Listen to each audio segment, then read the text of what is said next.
이스라엘 백성들이 출애굽한 지 2달이 훌쩍 지났습니다.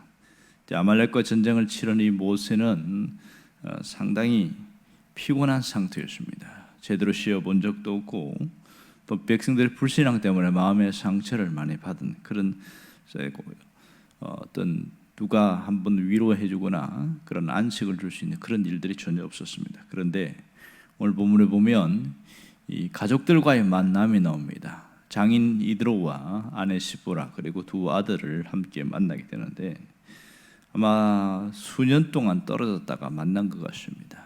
얼마나 반가웠을까 이런 생각을 해봅니다. 가족들과의 만남은 모세에게는 마음의 오아시스와 같은 그런 모습이라고 할 수 있습니다. 이 모세가 얼마나 마음이 감동이 되었든지 3절에서 4절에 보면 자식들과의 만남에 대해서 앞에 나온 내용에 대해 한 번 더 언급을 하고 있습니다. 그것은 큰아들 게르솜에 대해서 이야기를 하고 있고 엘리에셀에 대해서 이야기를 하고 있습니다. 이것은 익히 이전에 나왔던 내용인데 이 내용을 이렇게 표현하는 걸 보면 모세가 굉장히 지난날의 일을 회상하면서 감격과 감동이 있었다 이것을 알 수가 있습니다.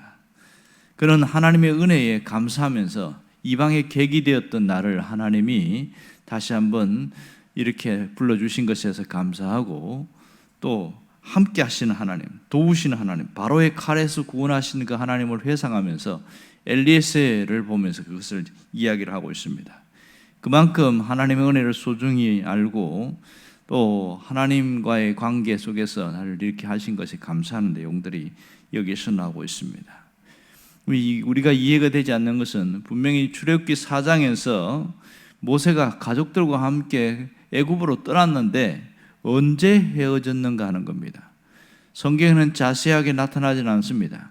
그러나 출애굽기 4장에 보면 모세가 그 아내와 아들들과 함께 갑니다. 특히 아들들을 나귀에 태우고 자기는 걸어가고 이 지팡이를 잡고 가는데 가다가 갑자기 하나님이 나타나셔서 모세를 죽이려고 합니다.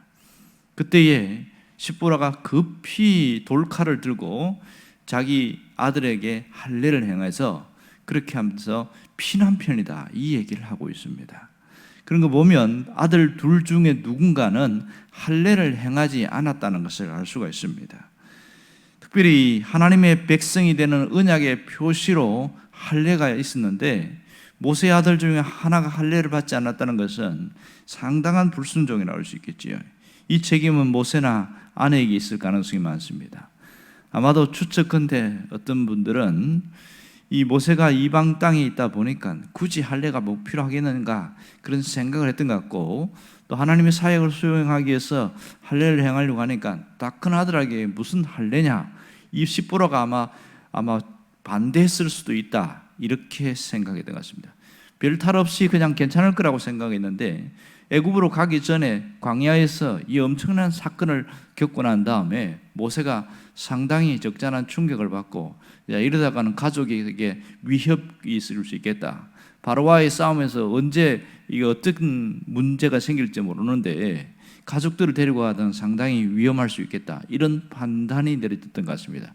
그래서 다시 가족들을 친정으로 돌려보내고 자신이 혼자 중간에서 애굽으로 내려갔을 가능성이 많다. 그 얘기를 하고 있습니다. 그리고 상당한 세월이 흘렀고 몇 년의 세월이 흐른 다음에 드디어 이스라엘 백성들을 출애굽시키게 되었고 그리고 이제 시내산 근처까지 오게 됐습니다. 모세가 있었던 곳이 호렙산이었으니까 상당히 가까운 지역이었죠. 이때에 이드로가 아마 이런 판단을 했던 것 같습니다. 이제는 가족이 합쳐도 될 것 같다. 그런 판단을 했던 것 같고 그래서 자신의 손자와 딸을 데리고 모세에게 왔던 것으로 보입니다. 여기서 할 수 있는 것은 굉장히 중요한 두 가지가 있는데 하나는 가족의 중요성입니다. 가족이 얼마나 중요한가 하는 것을 다시 언급하고 모세에게는 상당한 위로가 되는 또 힘이 되는 것이었고요. 이드로와의 대화를 통해서 보면 신앙의 소중함을 다시 한번 언급될 수 있습니다. 이드로가 하나님을 높이고 하나님을 찬양합니다. 그동안에 직접 모세에게 들었던 그 하나님, 애굽에서 있었던 일과 또 홍해 사건과 중간중간에 있는 많은 일들 가운데서 하나님이 하신 그 일을 높이고 찬양하는 게 나옵니다. 이드로는 이방의 제사장이었지만 하나님을 믿는 사람으로 그렇게 이해되고 있습니다. 이것이 굉장히 중요한데 다음 날 보니까 그렇게 아주 감격스러운 하루를 보내고 그 다음 날 모세가 하루 종일 재판하고 있는 거예요. 아침부터 오후까지. 그것을 보고서 이드로가 약 꾸지람을 합니다. 네가 하는 것이 옳지 못하다. 17절에 보면 그렇게 말합니다. 네가 하는 것이 옳지 못하다. 이렇게 하다가는 너도 망하고 백성들도 망하고 그렇게 된다. 아주 따갑게 호통을 치는 그런 느낌처럼 보입니다. 그러니까 이 이드로가 하는 말은 왜 혼자서 다 하려고 하느냐? 사실 일리가 있는 얘기거든요. 그래서 이것에 대해서 방법을 알려주는데 그러면 과연 그동안 모세가 재판했던 모든 일을 다른 사람이 맡긴다고 할 때에 그 다른 사람들이 그것을 받아들이겠느냐는 겁니다. 모세의 판결을 하나님의 판결처럼 여겼던 이스라엘 백성들이 이제는 모세가 안 한다 그랬을 때에 얼마나 수용을 하겠냐고요. 다른 사람을 대신해서 너희들을 판결할 것이다 할 때 받아들이는 사람 몇 사람이 있겠는가 하는 것이 문제고, 어떤 면에서 부정적으로 보는 사람은 이 모세가 자신들의 문제를 외면하려고 하는 거 아닌가 그렇게 생각하고 장인의 말을 듣고 이렇게 하는 것은 옳지 못하다, 오히려 반감을 살 수도 있는 그런 상황입니다. 자, 이런 상황 속에서 모세는 어떤 결정을 합니까? 이드로가 하는 방법을 받아들이게 되어집니다. 어찌 보면 이 이드로의 판결, 이드로의 방법은 하나님의 처방이라고 할 수 있겠지요. 하나님께서 모세에게 고통을 들어주시기 위해서 이드로의 입을 통해서 하나님이 그 일을 하신다는 것을 우리가 생각할 수가 있습니다. 그러니까 네가 이렇게 하는 것은 옳지 못하다.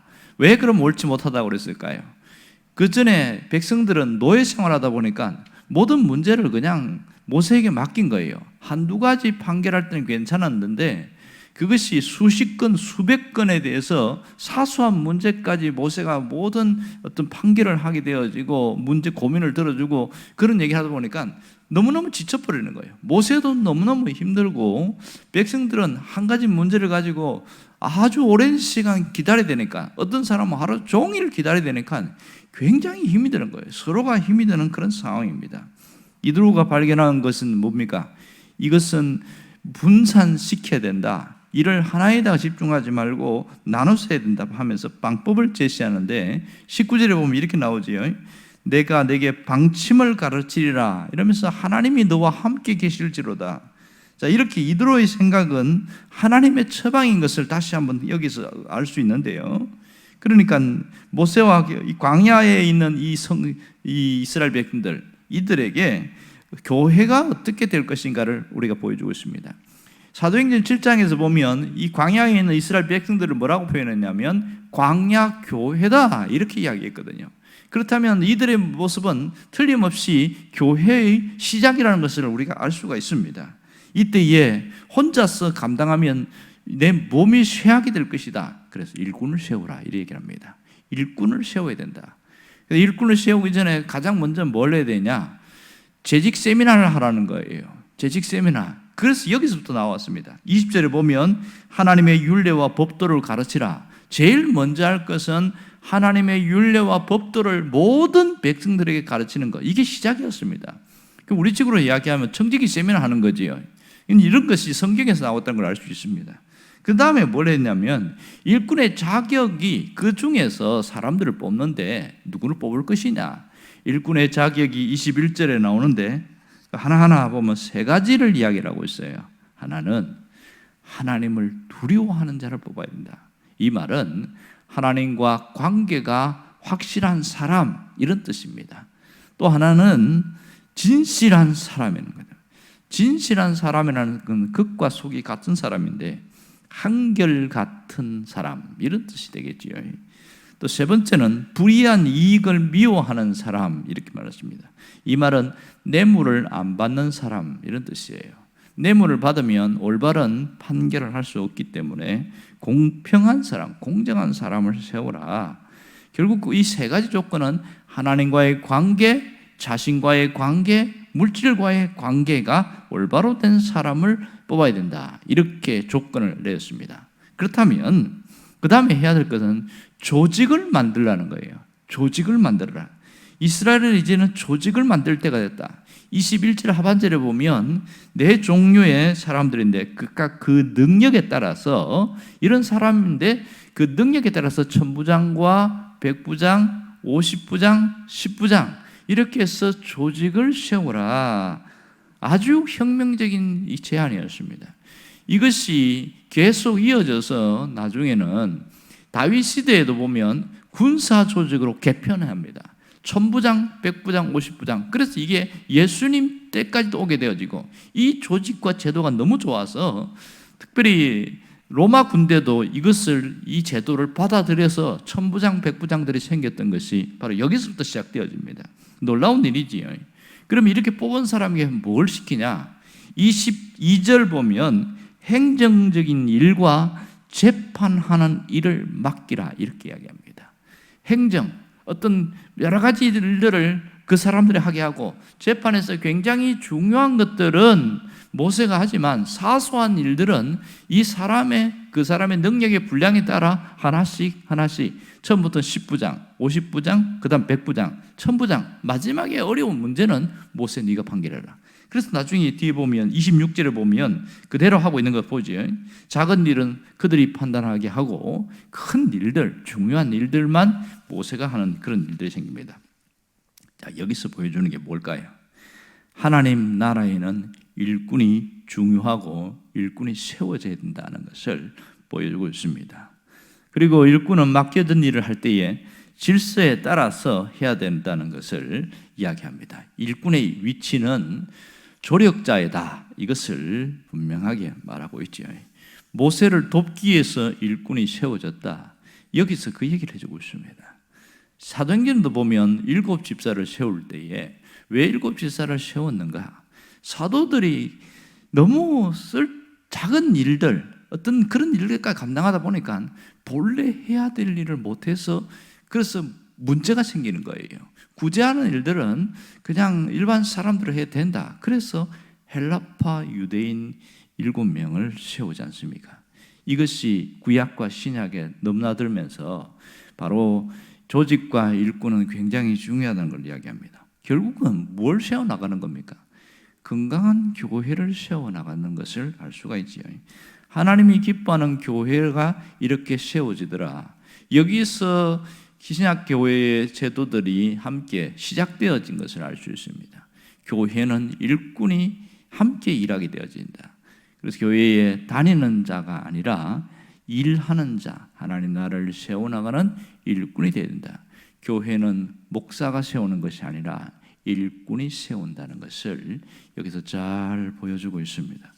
그러므로 우리가 해야 될 일이 뭐냐? 나에게 맡겨진 그 일을 잘 감당하려고 하는 것, 그것이 하나님이 바라는 거예요. 엄청난 것이 아니라 이건 내가 해야 될 일이지 하나님이 내게 주신 게 있습니다. 그것을 감당하는 사람, 이게 굉장한 일꾼입니다. 더 나아가서는 짐이 되는 사람이 아니라 힘이 되는 사람이 되라는 거예요. 근심을 주는 사람이 아니라 축복을 주는 사람, 이것이 우리가 결심해야 될 내용이라고 할 수 있겠습니다.